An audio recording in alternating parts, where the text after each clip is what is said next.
Indonesia was strategically important.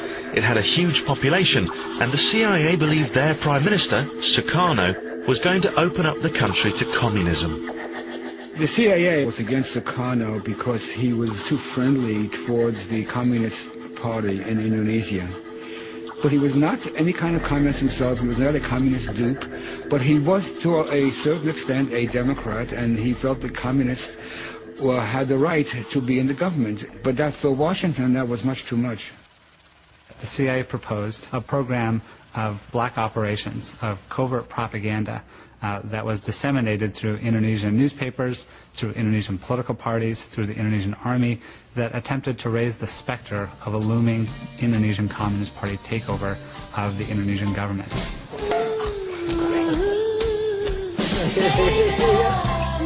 The CIA made a bizarre decision. They tried to blacken Prime Minister Sukarno's name by making the world's first celebrity porn film. They hired a Sukarno lookalike and filmed him enjoying the company of a young lady who wasn't his wife. But the CIA failed to realize that Sukarno was already a famed womanizer, and this home movie had no impact at all on his popularity.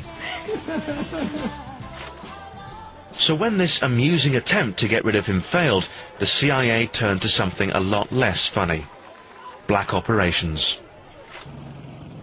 Black operations are top-secret or illegal missions which the CIA perform for the US government that aren't supposed to come out in the open. Its more serious covert operations in Indonesia were aimed at doing something which was of much more questionable moral legitimacy, selling confusion within Indonesian society so as to provoke an armed clash between the Indonesian army and the Indonesian Communist Party, which the CIA fully anticipated and hoped would result in a bloodbath and allow for a military takeover of the Indonesian government. On the night of September 30th, 1965, a low-ranking soldier kidnapped and murdered 6 Indonesian generals.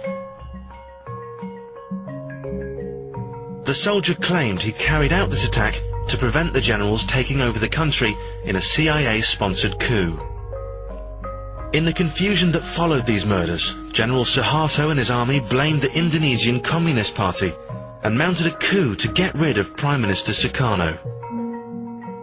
The CIA had got what they wanted, and Sukarno was driven from power. After the coup, the CIA worked together with the generals to ensure every single communist in Indonesia was killed.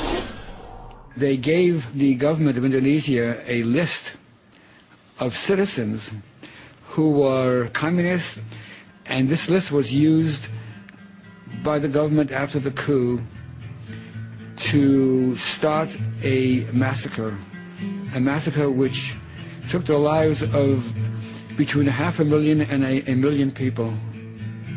The United States government, led by the Central Intelligence Agency, helped to facilitate these massacres by providing various forms of communications equipment, money, and small weapons to the Indonesian army. This campaign constituted one of the greatest campaigns of slaughter in modern Asian history.